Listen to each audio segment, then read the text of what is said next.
Malipayong dayong kilom-kilom Subo, Kabisayan ug Mindanao gikan diri sa Bukirang Barangay sa Kasili sa Konsolasyon uban ni CB ug ni Dr. Iris kini si Leo Lastimosa. Magpasalamat nga sa makausapa bisag wano ang among kahaponon diri sa among nahimutangan padayon mo nga nipadayon sa among namo sa inyong tagsa-tagsa ka mga Pinoy-anan.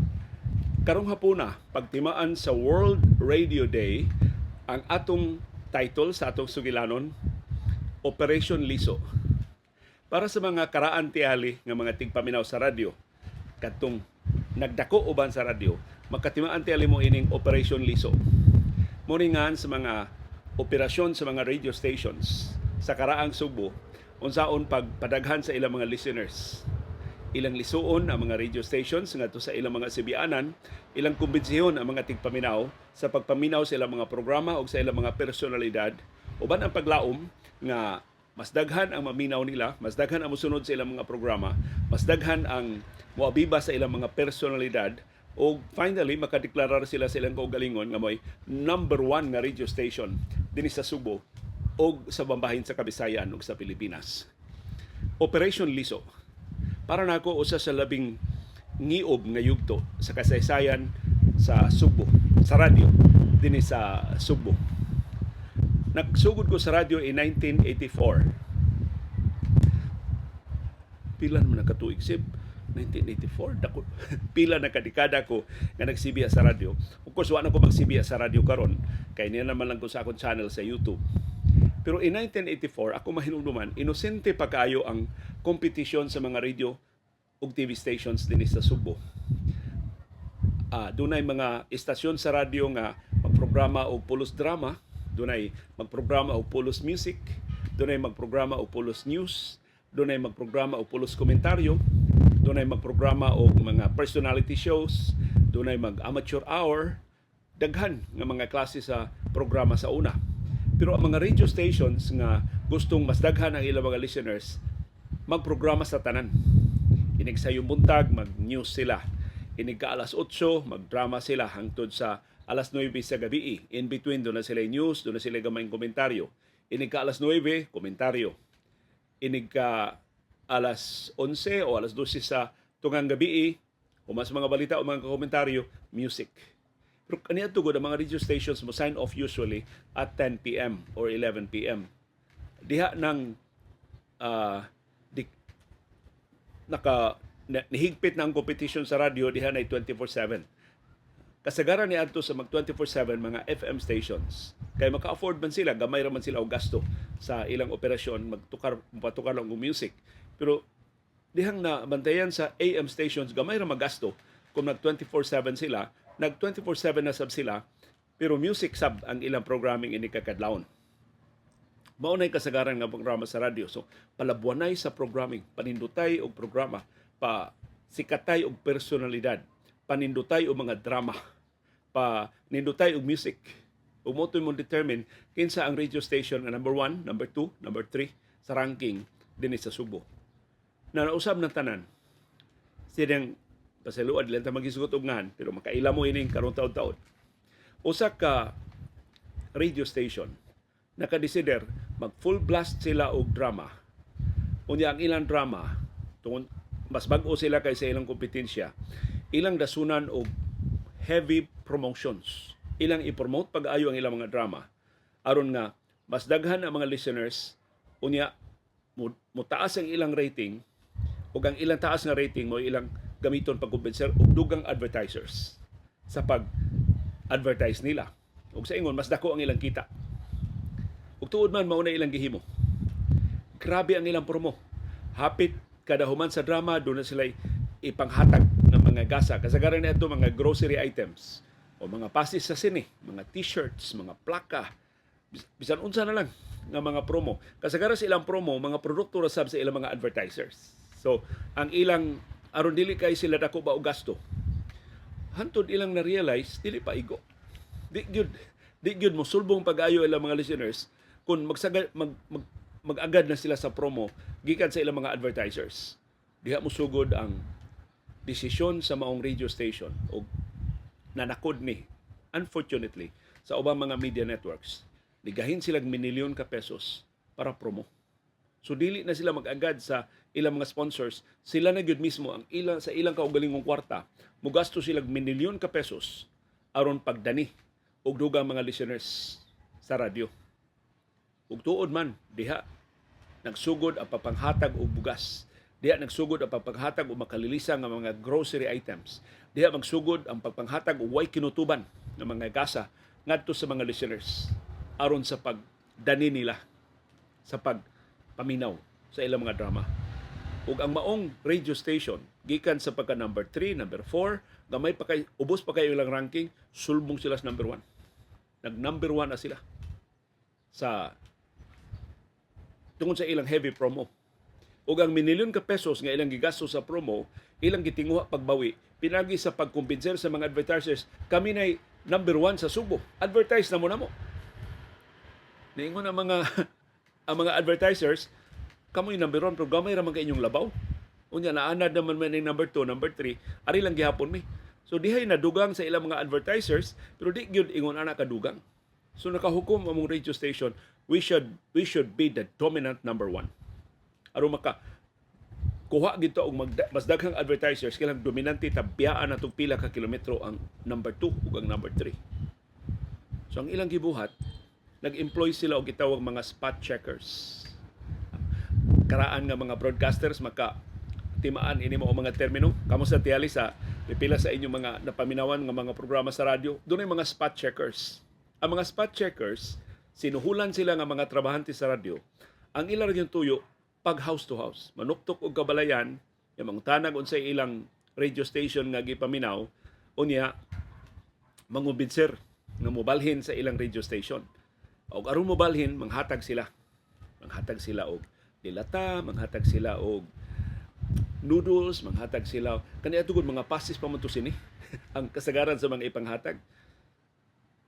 Of course, ang mga tagbay do na may nadawat mo liso sa ilang mga dial. Unya, inigtalikod na sa mga spot checkers, ganahan magin sila maminaw silang naandan nga programa sa radyo, ibalhin sa nilang balik ngadto sa ilang istasyon. So, inig-survey, mauro man gihapon ang resulta. Labaw silang jutay, di pa gyud ingon na nakadako ang labaw. So, di pa gyud paigo mag spot checkers lang ta. By the way, ang ubang mga istasyon sa radyo nakabantay nga nagpromo ni dako ang ilang ratings, nagpromo sad sila. So nagpromo sa sila, nanghatag og bugas, nanghatag sa sila bugas sa pikas, nanghatag sardinas, nanghatag sa sardinas sa pikas. So nisamot ka close ang competition na gamay ra gyud ka igligas kay mga promo naman gisaligan. So mao tong di nagkaayo mag-agad og mga sikat nga, of course inilugay gihapon sikat nga personalidad, inilugay gihapon sa mga bantugan nga mga writers nga nindot kaayo og mga drama, pero ari na sa promo dako na kay gasto, minilyon na ka pesos ang gasto sa promo sa nagkalilain nga mga radio stations. Until na-realize sa mga radio stations na mahurot lang ni ato kwarta og promo, magpromo man ang tanan, ngita pagin silang bitaha. Basta luwa di na ko ka-trace di ini magikan.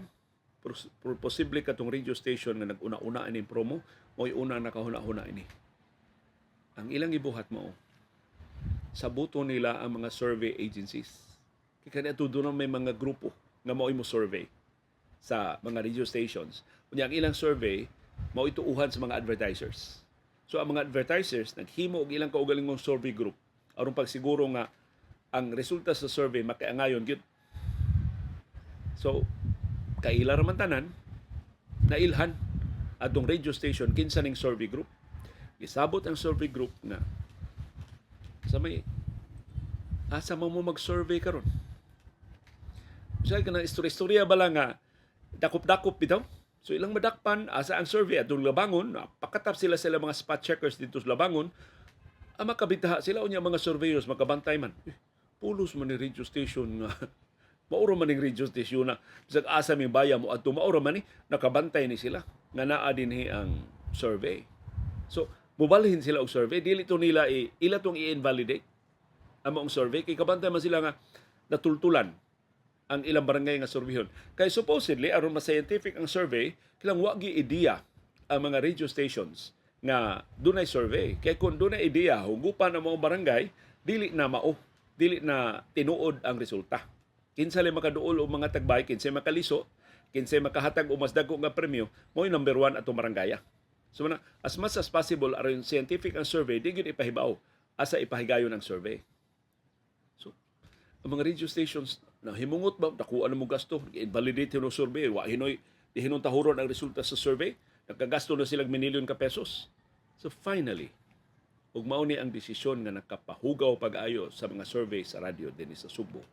Nakahukom sila paliton ang survey.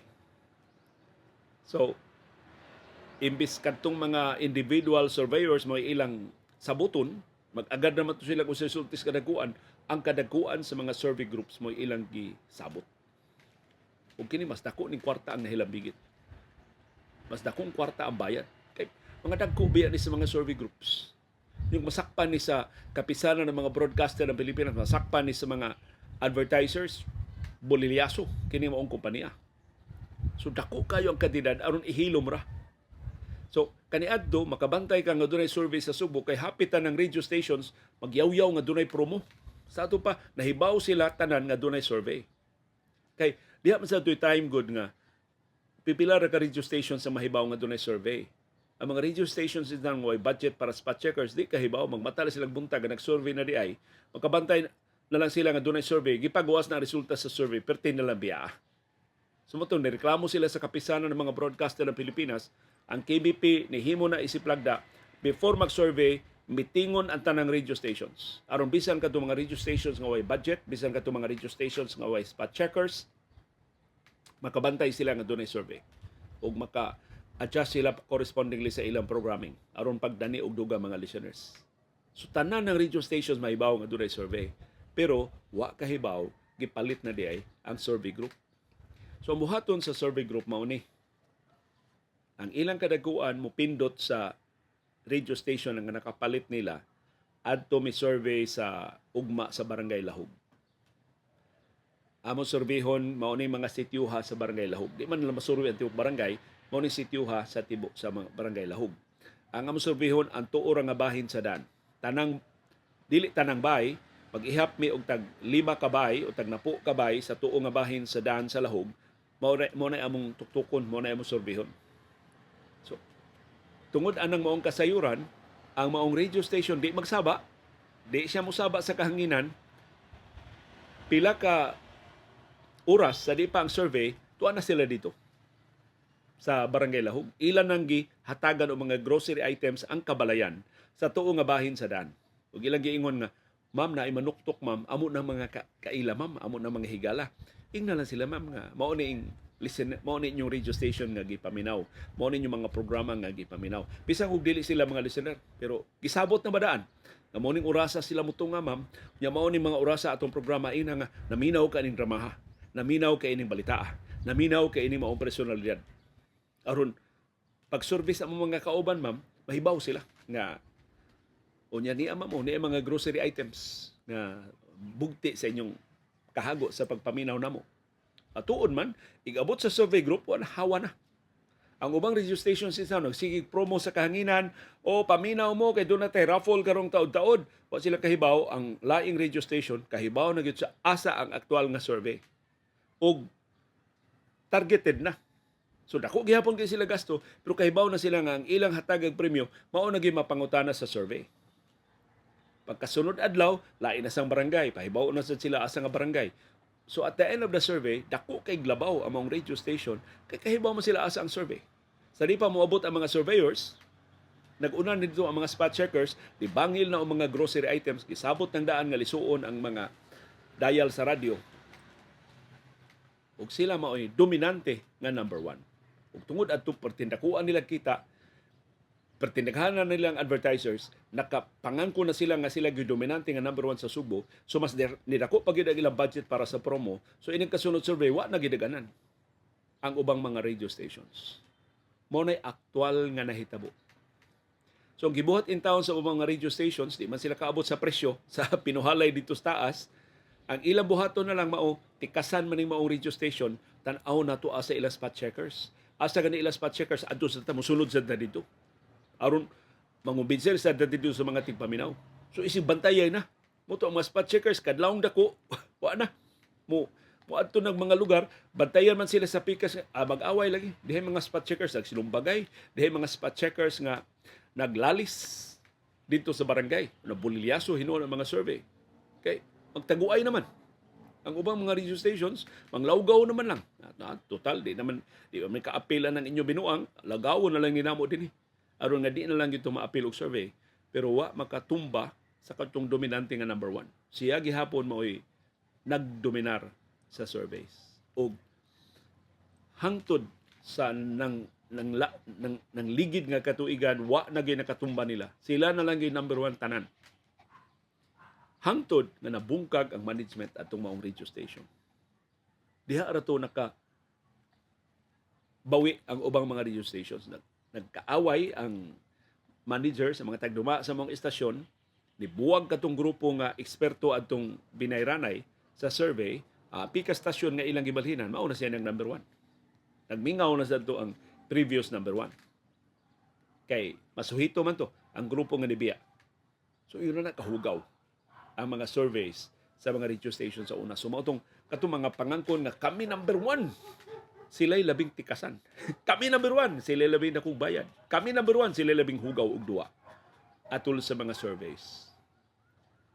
Ang nakapait, ang mga advertisers, wa sila kapilian. Kay mao man to resulta sa survey. Ang number 1 ang ilang mismong management nganong tuwa man ta mag-advertise sa number 3. Tuwa man ta mag-advertise sa number 5. Ari ta advertise sa number 1. Basta mugbo na kay ilang mga drama, mugbo na kay ilang mga programa, daghan na kay sila og mga advertisers. Mo to'y timailhan sa tinuod jud nga number 1 kay ang tanang advertisers tuwa na nila. Perting grabihan na sa ilang mga advertisements. Time check, commercial na sad. Humag time check, commercial na sad. As kadaghanan lang commercial. Kay adto naman tanan ng mga advertisers. Of course, suffer ang ilang programming. Umotong gigama na sab sa KBP katong lagda nga doon na maximum number of minutes sa advertisements. Aron nga doon na pa'y drama, doon na pa'y programa na masibiya ang mga radio stations. Na later on, wa may aso nga makumkum, nahibawaan sa mga advertisers, nahibawaan sa kadakuan sa kapisanan ng mga broadcaster ng Pilipinas ang maniobra. Nga gipalit na ang mga surveys. So sa may kapuslanan mag-survey pa ta, kunya mo ibasihan sa mga advertisers ang atong survey, kadi naman ni tinuod. Binuang naman ni ang survey. Doon na may palit na nahitabo. So, ang TV, ni apil naman sab. Para sa TV, kaya na. Kami sa number 1, mas dako makikita kay sa radyo, so namalit sa ang TV. Mao na ito nahitabo. Hangtod nga naghisgot ang industriya sa advertising, na unsaon man ni nato. Ug di ni mabadlong, kita ray prito sa atong kaugalingon sa mantika. Na prito rata sa atong kaugalingon mantika nga mutuot ang mga surveys nga gimani ubra. Nga kini ding atong placement sa atong mga advertisements dili ni tinuod, dili ni reflective unsa gyud paminaw sa mga tawo kundi resulta ni sa tikas sa surveys. So to usa sa mga paagi nga nahuna-hunaan nya mao tong pag-abante ni sa teknolohiya kadto nang gitawag nga metered TV. Naimbento naman to sa Estados Unidos o sa ubang kanasuran nga ang mga TV sets butangan na og meter. Aron nga kung maminaw ka, kung mo-tune in ka ana nga channel, mo reflect dito sa meter sa imong TV.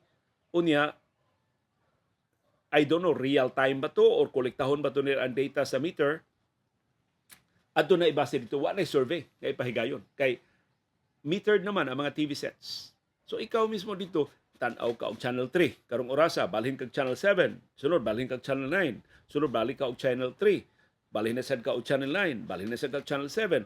Mo-reflect to tanan dito sa meter. Unsang orasa ka ni tanaw sa channel 3. Unsang orasa ka ni balhin sa channel 7. Unsang kang orasa ni balhin sa channel 9. Adto dito mo reflect. So, mas makiangayo na. Tinuuray na gyud nga picture ang makuha sa mga advertisers. Na sa pagpatuman nausab ang ranking sa TV stations kay real time ang kuha naman mas reflective naman sa unsa gyud aktual nga gitan-aw sa mga tawo. Ay sus, nasakpan ra gihapon ang mga tigtaod og meters gisabot nasab sa tikasan nga mga radio ug TV networks Gibayran na sab sila, gitug-anan sila asa ang mga bahay gibutangan og metro, ang mga bahay nga gibutangan og TV meters gipabahaan og mga groceries. Of course, wanay balhin-balhin ilang channel kay gibuhi naman sila groceries kada buwan, kada kinsina, doon naman sila groceries. So permanenteng tako na. Pilit na ang mga viewers sa mga TV station kay in exchange sa groceries nga gihatag ngadto nila. Wa paghantod pagsira na mo sa ABS-CBN, wa ko kadungog nga dunay metered radio sa TV pa to. Kaya ang radyo mas daghan man, ya mas lisod tiyali pagbutang og meter. But eventually mo abot ra na nga hasta ang radyo metered radio na. Nga inigliso nimo sa imong dial sa radyo, mo reflect sa meter o mahibawan sa mga advertisers, mahibawan sa mga survey groups. Pero I'm sure madakpan ra gihapon na sa pinalitay o maniobrahon ra gihapon ang resulta. Nadayong sira sa ABS-CBN, nakasuhan gyud. Nagkinihay ang ABS-CBN og laing network. Kung nihingi na ako lang itugan kay napublikar man sa mga balita, gikiha sa ABS-CBN ang GMA. Kay nasakpan dito sa Iloilo o sa Bacolod na ang mga households, ang mga panimay gibutangan og metered TV natultulan sa GMA o gipanghatagan og mga grocery items, gihatagan kwarta. Ang uban gilibre sa ilang bananan sa kuryente. Kung unsang laisaad sa GMA aron nga adto ra mo tan-aw sa Channel 7 ug di na mo balik og tan-aw sa Channel 3. So, gikiha to sa ABS-CBN. I don't know, apparently, mo resulta ang maong kaso kay nag-amigo na maron ang ABS-CBN o GMA. I think na-preempt kung wa pa man tumahukmi sa mga korte, na-preempt to tungod sa closure sa ABS-CBN. Nga wa naging kompetensya hinoon ang GMA. So, mauwaw ko mo ang ninyo na hitabo ni sa industriya sa radyo o sa telebisyon din sa Subo o sa tibuok Pilipinas. Kaya binuang sa mga surveys din sa Subo, gikopya dito sa Manila, gikopya sa Cagayan de Oro, gikopya sa Dakbayan sa Davao, gikopya sa hapitan ng population centers na naa ang mga major radio o TV networks. So matag higayon maghisgot tag vote buying, mao gini ako mahinumduman nga mag-vote buying sa eleksyon, mas daghang vote buying sa radio o sa TV. Kada survey dunay Operation Liso nga gipasyugdahan. Og subo kaayo nga palandungon nga nagpaluyo ining Operation Liso, nagpaluyo ining maniobra sa mga surveys aron pagawal nga sila tinuod nga number 1. Maong labing bantugan nga mga magsisibya sa radio ug telebisyon dinhi sa Subo ug sa tibuok Pilipinas. Ilang gi-justify or ilang gilingiw-lingiwan ang binuang nga gihimo sa ilang network kay sila may beneficiary. Makaapil man sila paghambog na sila may tinuod nga number 1 despite their knowledge na pinalit nila ang ilang pagka number 1. Nigasto sila milyon ka pesos sa ilang pagka number 1. So unsay kalainan sa mga magsisibya nga mamalit og mga viewers og mga listeners sa mga politiko nga nakatungtong sa gahom knowing fully well katungod to sa ilang nagbaha nga vote buying. Tungod to kay mas dako ang ilang palit sa mas daghang mga botante kaysa dili sama ka adunahan, dili sama ka maldito, dili sama ka organisado nila nga mga kaatbang. So atol sa pagtimaan sa World Radio Day, dili nato ni angayan nga kalimtan kini maong pagtulunan. Ug akong mensahe sa mga magsisibya, labi nas batan-on nga mga magsisibya nga nakatsamba og tan-aw o paminaw karong hapon, hinaot nga kamo mo'y magdaog buot sa industriya sa radyo o sa telebisyon. Kay kung hangtod karon nagpadayon kini pinalitay sa mga listeners o sa mga viewers unsa may kaugmaon sa industriya. Unsa may kalainan sa atong industriya sa langog nga pamulitika. Ug unsa may dagway nga atong ikaatubang sa atong mga bata sa umaabot nga henerasyon na atong gibuling-bulingan ang atong industriya ug wa tay gihimo aron sa pagbisto ini maong binuang. Kami sa ABS-CBN sa una, nitabang mi og bisto. Pero unsa pag-abot sa korte, malungi-lungi ra man sa mga abogado, I don't know na unsa tong mga kasong ipasaka sa ABS-CBN. Pagprotesta, pagbisto, ini mga binuang sa mga survey sa radyo o sa telebisyon. Sama sa gobyerno, sama sa ubang mga kompanya, lisod kayo nga mag-whistleblower ka sa imong kaugalingon nga industriya. Isipon ka nga kontrabida, isipon ka nga killjoy, tawgon ka nga more popish than the Pope, tawgon ka nga naghilas-hilas, tawgon ka nga nagpabida-bida, nagpahiro-hiro sa imong pag-point out sa mga depekto, sa mga problema sa industriya. Pero kung way mo barog, kung way mo badlong, kung way mo bisto, kung way mo pahibaw sa katawhan ini mga binuang sa industriya sa radyo, mura ratag nagbitik sa atong kaugalingong bakak. Mura ratag nituo sa atong kaugalingon nga mga tumo-tumo. Ug sa atong pagtimaan sa World Radio Day karong adlaw, kung dili usbon sa radyo, dili usbon sa free radio o sa free TV, kini mga binuang sa mga surveys, hinaot na badlong na ni karon, although ako information nga kung na badlong na ba gini. Maabot ang adlaw nga ang mga listeners di na mutuo sa atong mga programa. Di na mutuo bisan unsay atong isibya sa kahanginan. Kay sila mismo nahibaw man gipalit sila. Sila mismo kahibaw man gibayran og groceries ang ilang pagpaminaw sa inyong mga programa o sa mga personalidad sa mga radio o TV stations. Mao na nga dayong sugod sa itong programa, nakabasa ko sa statement sa British Broadcasting Corporation, BBC, sa pagtimaan sa World Radio Day. Sa nangaging katuigan, matod sa BBC, nagplano sila eventually nga mag-internet only. So ang ilang broadcast, i-internet na lang. Iagi na lang internet. Kay di na sila makasugakod sa dakong gastos sa mga transmitters. Suspilay kaog kuryente sa mga transmitters, dako kayo. Mao ni usos labing dakong gasto sa mga radio o TV stations. So kung mag-internet na sila, wa na sila transmitter, wa na sila mga satellites, wa na sila uban pang mga gastuhan. Doon naghihapoy gasto ang pagsibya sa internet, pero mas gamay na, mas makiangayo na, o mas affordable na bisan sa gagmay nga mga kumpanya. Kung moabot na, mo na adlaw sa panudya sa radyo o sa telebisyon. Kaya atong gibinuangan ng atong industriya, maabsanta sa teknolohiya, wa na mingawon sa radyo o sa telebisyon kay kahibaw matang kima ni ubra ang viewership o ang listenership tungod adtong gikaintapan na nga lisbo nga Operation Liso. Uban ni Dr. Iris o ni CB diri sa Bukirang Barangay sa Kasili sa Konsolasyon, kini si Leo Lastimosa. Magpasalamat sa inyong padayon nga pagsunod, pagsalig o pagpaminaw sa atong panahom dayong kilom-kilom. Daghang salamat, CB Girl.